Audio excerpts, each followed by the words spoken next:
Olá! Hoje a gente vai dar uma olhada em uma das políticas de saúde pública mais ousadas do mundo. E o mais legal, ela está acontecendo agora mesmo, aqui no Brasil.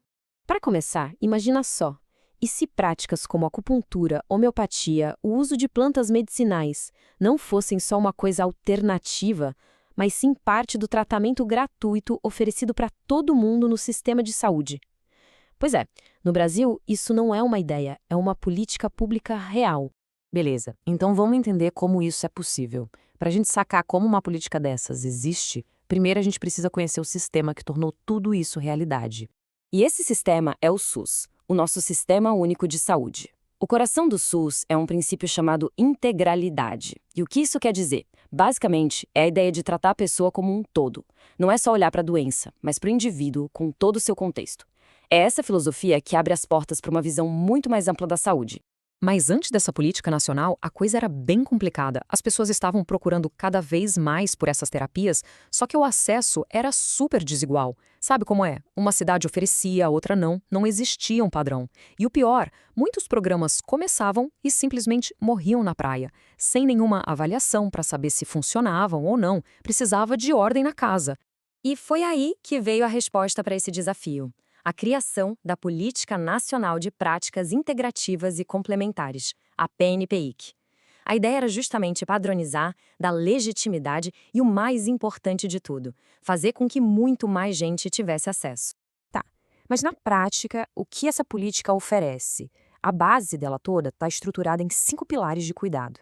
E aqui a gente vê bem como funciona. O SUS está ali no centro e em volta dele as 5 práticas que são a base de tudo. Bora conhecer cada uma delas um pouquinho? Vamos começar pelo primeiro pilar, que talvez seja o mais famoso de todos, a medicina tradicional chinesa, que tem a acupuntura como carro-chefe. Olha, a medicina tradicional chinesa não é só uma técnica, é um sistema médico completo.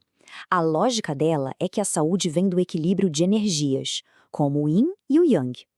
Para restaurar essa harmonia, ela usa um monte de ferramentas. As famosas agulhinhas da acupuntura, práticas corporais como o Tai Chi Chuan e até alimentação. E não é pouca coisa não, hein? A própria Organização Mundial da Saúde recomenda para várias condições. Agora, vamos para o segundo pilar, um que já tem uma história bem longa aqui no Brasil, a homeopatia. A homeopatia, que já é reconhecida como especialidade médica no Brasil desde 1980, tem um princípio bem claro: tratar o indivíduo, não só a doença. Ela se baseia na lei dos semelhantes e o objetivo é reequilibrar o corpo, colocando a pessoa sempre no centro do tratamento.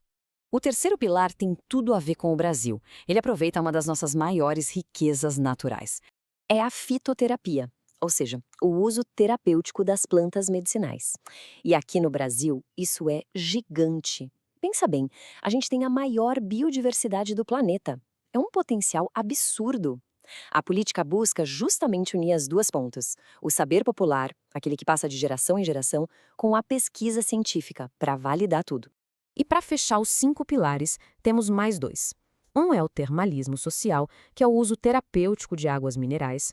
O outro é a medicina antroposófica, uma abordagem bem ampla que busca um cuidado super integral da pessoa. Ok, então essas são as práticas. Mas a grande pergunta é, como é que você tira tudo isso do papel e se coloca para funcionar dentro de um sistema gigante como o SUS? Bom, o plano de ação foi a chave de tudo. A política traçou 4 caminhos bem claros. Primeiro, levar as práticas para a atenção básica, para o postinho de saúde. Segundo, treinar e capacitar os profissionais. Terceiro, garantir o acesso aos medicamentos, como os homeopáticos e fitoterápicos.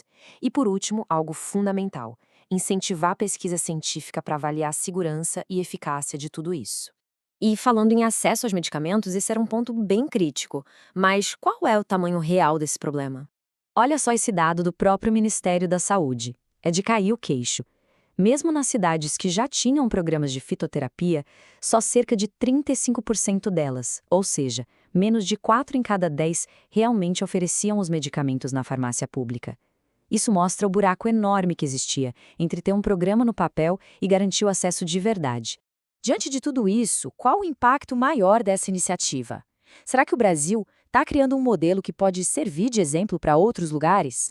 Tem uma frase no documento da política que é muito poderosa. Ela diz que isso tudo não deve ser visto como algo à parte, um extra. Pelo contrário, é mais um passo na evolução do próprio SUS.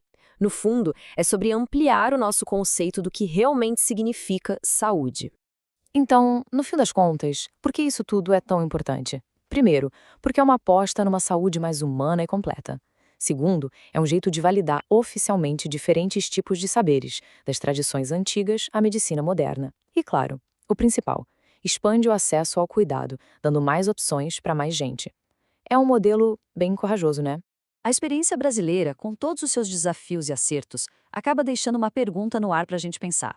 Será que a chave para o futuro da saúde pública está justamente na integração e não na exclusão das diferentes formas de cuidar? Fica aí a reflexão. Valeu por acompanhar esta análise.